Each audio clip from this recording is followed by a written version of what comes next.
How has the government responded to the crisis of credit?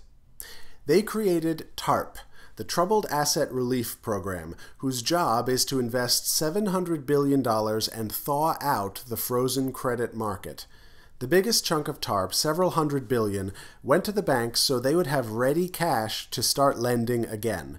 That money started flowing in fall 2008, and the Treasury's own reports show that lending has continued to stagnate in the months since, failing to achieve the stated goal. We also know that now, several months down the road, while some banks are healthy enough to pay the money back, several of the biggest banks with the biggest TARP investments are not only unable to pay it back, they're in a poor position to continue without even more government money. For example, Bank of America and Citigroup alone were given $100 billion to increase lending. They didn't increase lending, and they need more money. Which brings us to another part of TARP called PPIP. This is a new way to give banks money. In this program, private investors will be able to buy toxic assets for just 7 cents on the dollar, with the government covering the rest. The hope is that if the bad assets are off the bank's books, then they will finally thaw the credit market and increase their lending. And if the assets make a profit after we buy them, the 7% investor gets half of that profit and the government gets the other half. But if they lose value, the investor will just lose their 7% and the government will eat all the rest of that loss. In simpler terms, with PPIP, taxpayers take the risk and hedge funds take the profit.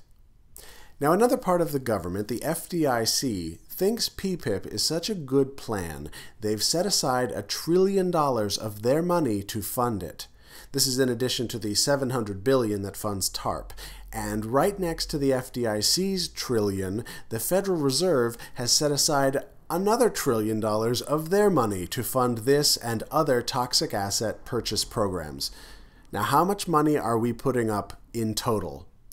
Let's let the head of congressional oversight for these programs answer that.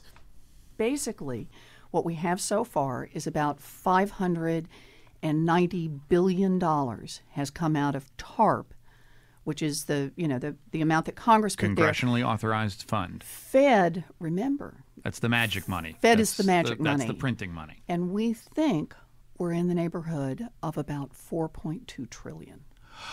We've got 117 million American families across this country. A lot of them are struggling.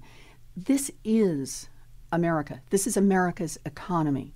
We got to have a banking system. I completely get that. We're not going to go back to bartering pigs for haircuts. You know, that's not going to work here. We got to have a banking system, though, to serve 117 million American families, to serve this economy.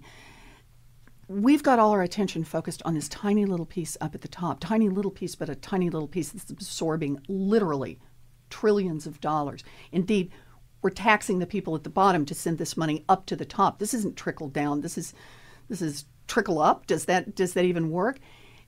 And so I think you have put the most profound question on the table. Ultimately, we got to talk about how we're spending our money to get these families back upright, how we're spending our money to have decent jobs and wages that grow, and we got to fix this unemployment problem. We got to do something about the fact that the housing market has just completely fallen off the edge. And that doesn't just matter for troubled assets. That matters family by family on whether or not you're going to hang on to a place to live.